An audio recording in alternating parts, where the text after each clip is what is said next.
The main competition pool here at the IU Natatorium is 50 meters long with 8 racing lanes. Underneath, there's a series of 6 windows that are used for television and coaching analysis. Cox is doing his best to bring back the magic of Indiana basketball by hosting the Indy Pro-Am Summer League.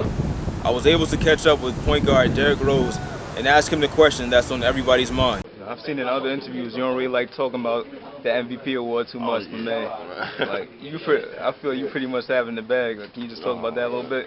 How big would that be for you if you were to win it?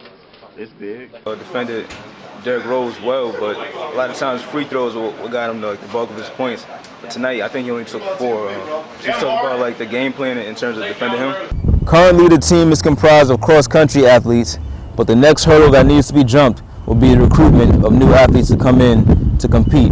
I know so far every game has been down to the wire, and it's been down to like a couple of plays that made the difference. Is that more frustrating, or is that more encouraging to you guys looking at it? It could be a little bit of both. Rise and shine, sports fans. I'm Daniel Gibson with your IUPUI Sports Update. After 4 long months, the end of the NFL lockout finally appears to be upon us. Lawyers for both sides met today in New York as negotiations for a new collective bargaining agreement continue to heat up. Thursday could be the turning point in the lockout.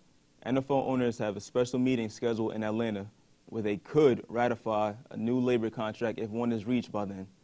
The NFL reportedly sent a memo to all 32 teams telling each to send key executives to that meeting.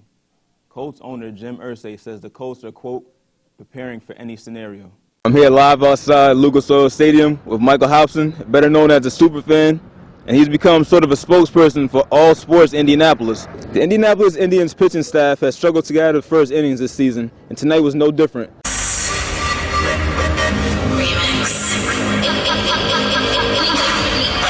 The stakes are high here tonight at Conseco Fieldhouse as the young ladies seated right behind me audition to become pacemates. With the NBA in a lockout and no end in sight, there may not be a basketball team to cheer for. The uncertainty of the upcoming NBA season didn't affect the dancers as they all left everything they had out on the floor. I'm kind of nervous, I'm not gonna lie, because it's a lot of people here, but we're gonna come hard with it. We're gonna try. Hi, my name is Michelle Dugan, and I'm the Indiana Pacemates Director and Choreographer. We're here at the 2011-2012 Indiana Pacemate auditions here at Conseco Fieldhouse in the Indiana University Health Entry Pavilion. The women competing for a place on the Pacemates will be put to the test as the numbers will be cut down from around 90 contestants to nearly 20.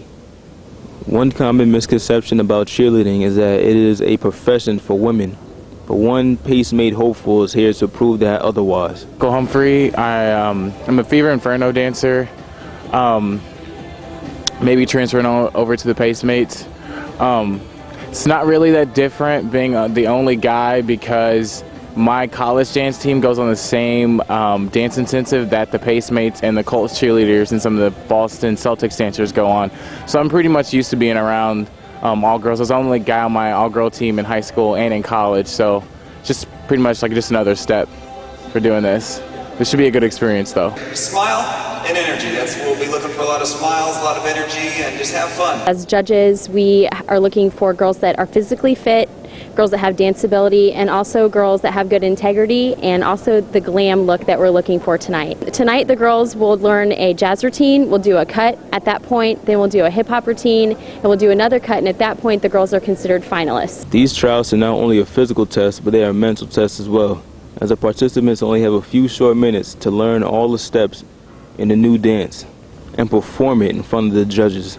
It's not over for the dancers that advance here tonight. They'll have to face more competition as fans are invited to vote online for the dancers that they want to see in the finals. And then those finalists will come back here on July 20th. According to Indians second baseman Shelby Ford, the one bright spot about a tough loss like the team suffered tonight is a quick turnaround tomorrow as the teams face off for Game 3 at 1:05 p.m.